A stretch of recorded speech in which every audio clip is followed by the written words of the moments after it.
Morning to all of you guys, है ना। हम देखिए आज हम लोग आ चुके हैं पढ़ने के लिए। आपका दूसरा लेसन है, तो हम कह सकते हैं क्रैश कोर्स का ये आपका दूसरा लेसन है, लेकिन हम इसमें आप डिटेल से पढ़ेंगे, है ना। कुछ जो पहले चैप्टर का पार्ट था थोड़ा सा शॉर्ट में बताया गया था, है ना, कि हम क्रैश कोर्स के मद्देनज़र रखते हुए बनाए थे, है ना। लेकिन अब का जो पार्ट है यहाँ से जो हम लोग पढ़ेंगे पूरे डिटेल से पढ़ते जाएंगे। क्रैश कोर्स का कोई ये नहीं होता है ना। जो हम एक बार वीडियो डाल देंगे तो बहुत ज़्यादा डिटेल से डालेंगे, ठीक है। तो ताकि आप कभी भी पढ़िए as a crash course, as a foundation, है ना, तो ज़्यादा फ़र्क आप पे ना पड़े, है ना। और उस पर हम लोग कुछ फास्ट ट्रैक कोर्स लाएंगे, फिर हम लोग, है ना, और भी शॉर्टेज टर्म कोर्स लाएंगे, पीरियड बाय पीरियड कोर्स लाएंगे। तो इसके बाद हम लोग जो पढ़ेंगे पूरा डिटेल से पढ़ेंगे, जो भी पढ़ेंगे स्टडी करेंगे पूरा दिल से पढ़ेंगे, पूरा पढ़ेंगे, है ना। इसका पढ़ने का कोशिश करेंगे। तो आज हम लोग जो पढ़ने वाले अलजेब्रा का पार्ट है जिसका नाम है पॉलिनोमियल, है ना। तो पहले हम लोग थोड़ा सा अलजेब्रा क्या है इसके बारे में थोड़ा सा जानकारी लें। अलजेब्रा, है ना, ये नाम में ही छुपा हुआ है अलजेब्रा। अलजेब्रा माने बीजगणित होता है। अलजेब्रा का खोज कहाँ से हुआ?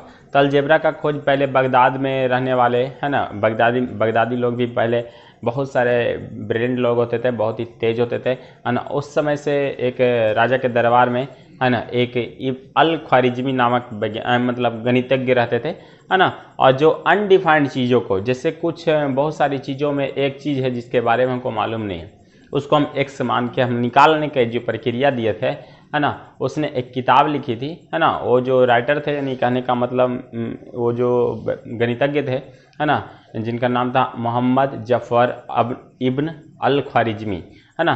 थोड़ा और भी लंबा नाम है ना, इसको शॉर्ट किया। तो अल ख्वारिज़मी जो थे, है ना, वो गणितज्ञ थे, उन्होंने दिया था अलजेब्रा, है ना। वो एक किताब लिखे थे, किताब ए अलजबरा, किताब ए अलजबरा, है ना। तो हम देखिए अलजबरा के बारे में थोड़ा सा हम जान लेते हैं। ALGEBRA, ये अलजबरा है। इसको हम लोग बोलते हैं बीजगणित। क्या बोलते हैं? ये आपका बीजगणित है ना। तो बीजगणित गणित का एक ऐसा माध्यम है जिसमें हम x, y या चर पार्ट, अचर पार्ट मान करके, x, y मान करके, है ना, हम किसी भी अज्ञात राशि को ज्ञात करते हैं। गणित की वह शाखा जिसमें हम x, y मान के किसी भी अज्ञात राशि को ज्ञात कर सकते हैं, उसको हम लोग बोलते हैं बीजगणित, है ना। तो ये बीजगणित है ना। बीजगणित में हम लोगों को पढ़ना, बीजगणित को जनरली दो भाग में बांटा गया, है ना। तो यहाँ पे जिससे ये बीजगणित बना उसके बारे में बता रहे हैं। तो यहाँ पे जनरली 2 पार्ट्स हैं। कहने का मतलब इसमें 2 पार्ट्स होते हैं। एगो को बोलते हैं वेरिएबल पार्ट, एगो को बोलते हैं non variable part, non variable, ठीक है। एगो को वेरिएबल और नॉन वेरिएबल। वेरिएबल में क्या होता है? वेरिएबल जैसे कोई व्यक्ति है, किसी काम को, है ना, किसी काम को करने के लिए कहता है, जैसे कि हम आज कुछ करने वाले, या कभी कभी होता है कि हम कहते हैं कि पूरा क्रैश कोर्स पढ़ा देंगे और कभी कभी छूट जाता है वीडियो देना, है ना। तो ये वेरिएबल होता है ना। तो वेरिएबल माने जो अपनी बातों से मुकर जाता है, जो अपनी कही गई बातों पर अडिग नहीं रहता है, उसको बोलते हैं वेरिएबल टर्म, ठीक है। तो जैसे कि, है ना, या जिसका मान बदल जाता है, मान बदलने पे पूरा, है ना, इक्वेशन का मान बदल जाए, उसको बोलते हैं वेरिएबल टर्म। जिसे, है ना, अगर आप कहीं पे यूज करेंगे 4x, y का मान अगर 4x देते हैं तो यहाँ से एक, अगर x का मान 1 रखें तो 4 × 1 क्या हो गया? 4 हो गया। लेकिन अगर x का मान 2 रख दिया था तो 4 दूना क्या हो जाएगा भाई? 8। अगर x का मान 3 रखा जाए, है ना, तो 4 तिया 12।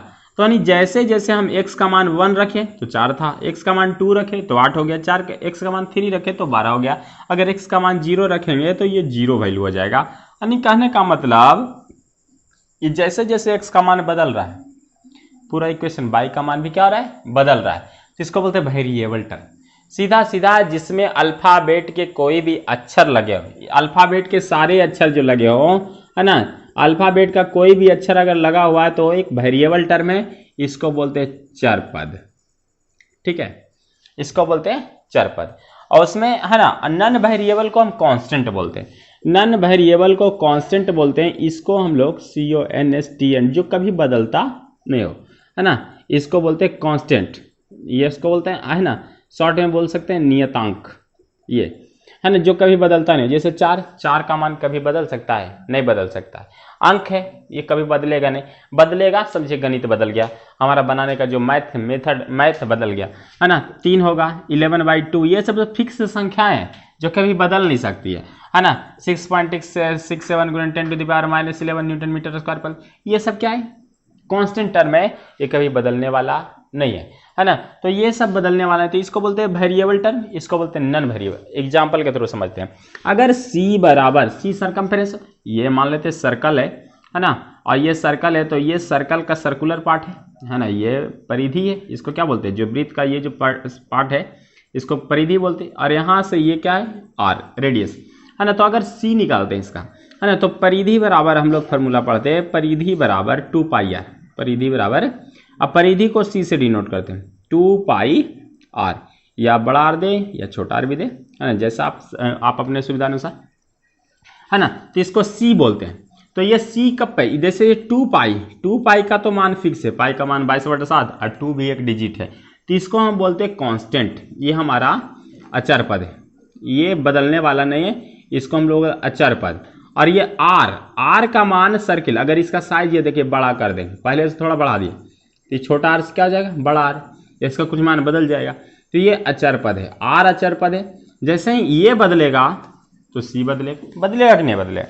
अगर इसके जगह 1 रखेंगे तो c बराबर 2 पाई होगा, 2 रखेंगे तो c बराबर 2 4 पाई होगा, 2 दूनी 4 हो जाएगा। फिर 3 रखेंगे तो 3 दूना 6 पाई हो जाएगा, फिर 4 रखेंगे 4 दूना 8 पाई हो जाएगा। जैसे जैसे r का मान बदलते जा रहा है c का मान भी बदलते जा रहा है ना। तो यहाँ पे आगे एक नया वर्ड है जिसका नाम है पाई है ना।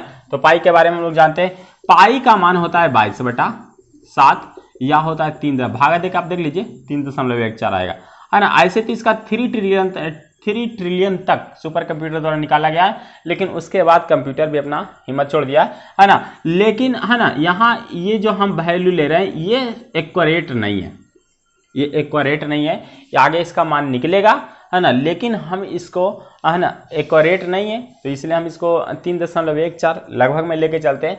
और इस पे सारे मैथ, जो भी मैथ बनेंगे, आपको अगर बोलेगा कि पाई बराबर 3.14 यूज कीजिए तो आपको यही 3.14 यूज करना है। अन्यथा अगर आपको बोलेगा पाई का मान आप यूज कीजिए है ना 22/7, तो 22/7। अगर बोले कि नहीं दिया, कुछ नहीं दिया है ना, तो आप जहां पर क्या यूज करिएगा 22/7 ही यूज कीजिएगा, ये आपका एक्यूरेट है, ये आपका एक्यूरेट नहीं है ना। ये दिया था आर्यभट्ट ने है ना, आर्यभट्ट के बारे में आप लोगों ने सुना है। आर्यभट्ट भारतीय गणितज्ञ थे है ना, जीरो के बारे में भी दिए थे है ना। तो इनके नाम पर एक सैटेलाइट भी, आर्यभट्ट नामक एक सैटेलाइट भी है ना, जिन्होंने भारत इनके सम्मान में छोड़ा था 1975 में। तो ये सब है ना, तो ये सारा जो था है ना, तो ये सब इधर। उसके बाद बताए अलजेब्रा के बारे में बात करते हैं। अलजेब्रा के बारे में चर पद के बारे में बात की अभी है ना।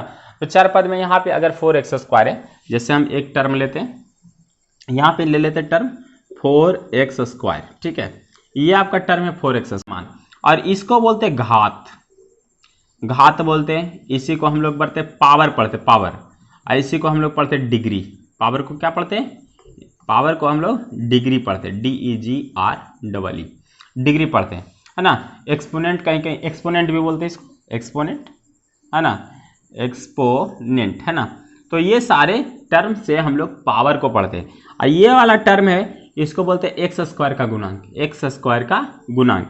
तो x² का कोफिशिएंट है ना, गुणांक बोलते हैं किसका, x² का गुणांक, और बड़ा लिख दे है ना। यहाँ देखो x² का ये गुणांक दिख रहा है, तो ये गुणांक कितना है 4, और ये एक अचर टर्म है, ये क्या है 4 जो है एक अचर पद बोल सकते हैं, अचर टर्म बोलते हैं ना। उसके बाद देखो है ना, तो ये अलजेब्रा का थोड़ा सा पार्ट है। अब देखिए हम इसको डिलीट करते हैं, उसके बाद फिर स्क्रीन पे फिर स्क्रीनशॉट करिए। देखो जितना भी व्यू बताएं है ना, उसका हम लोग अभी का भी हम लोग पूरा यहाँ पर डिस्प्ले कर दिया गया, पूरा का पूरा आप स्क्रीनशॉट लिखें, थोड़ा सा समझना है बस, जो छूटा होता है, क्योंकि उसमें परिभाषा नहीं लिखा था। जल्दी लिखो है ना, जल्दी कॉपी किताब निकालो और लिखो है ना, या तो स्क्रीनशॉट कर लो, आपके लिए तो आसानी है ना, मेरे लिए थोड़ा मुश्किल है लेकिन आपके लिए आसान है ना।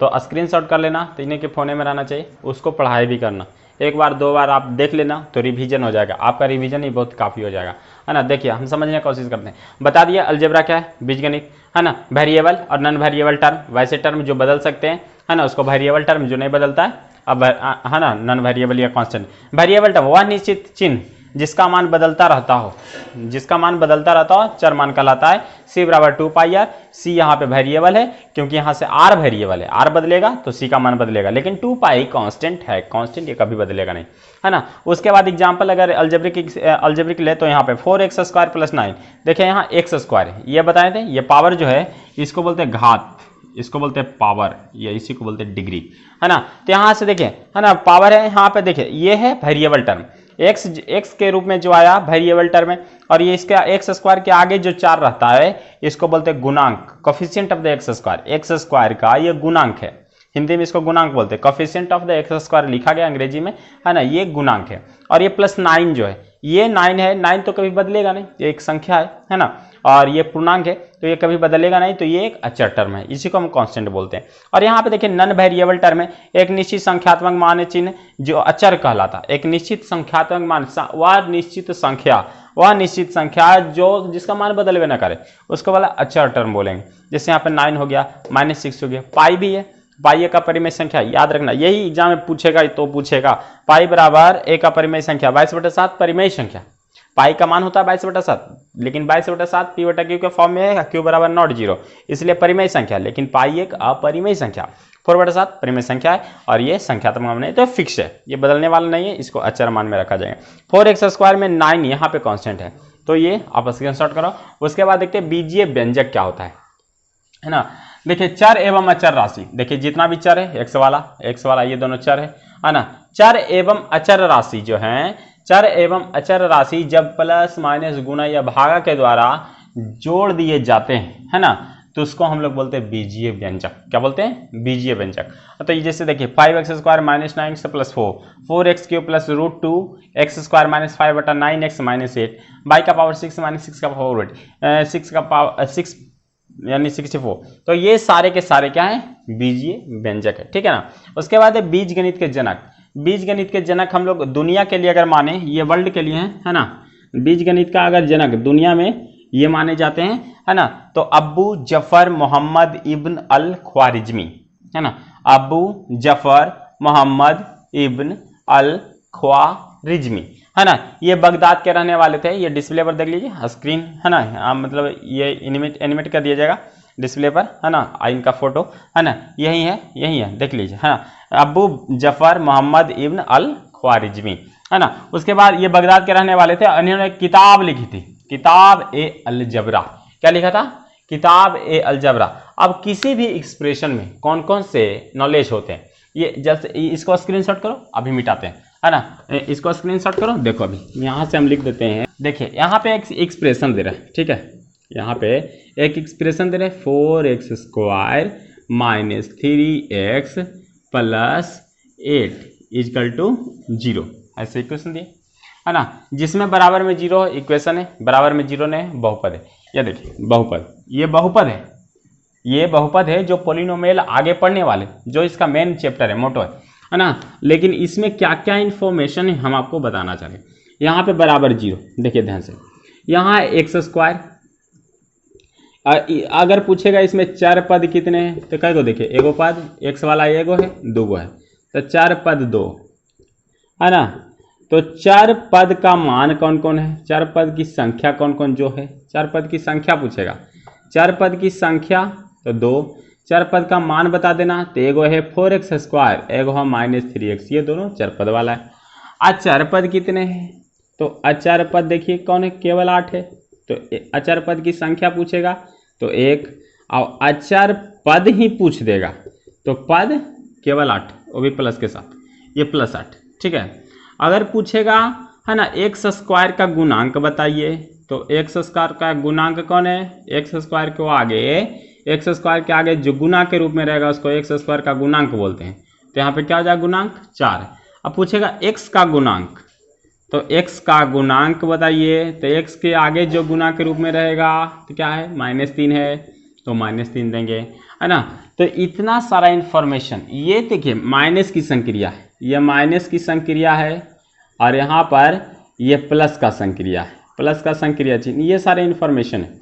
और ये इक्वलिटी है, इक्विटी दिखाता है, EQITY, इक्विटी, यानी कि हम बोल सकते हैं बराबर का चिन्ह, ठीक है ना, और बहुपद समीकरण बनाने के लिए बराबर का चिन्ह होना बहुत ही जरूरी।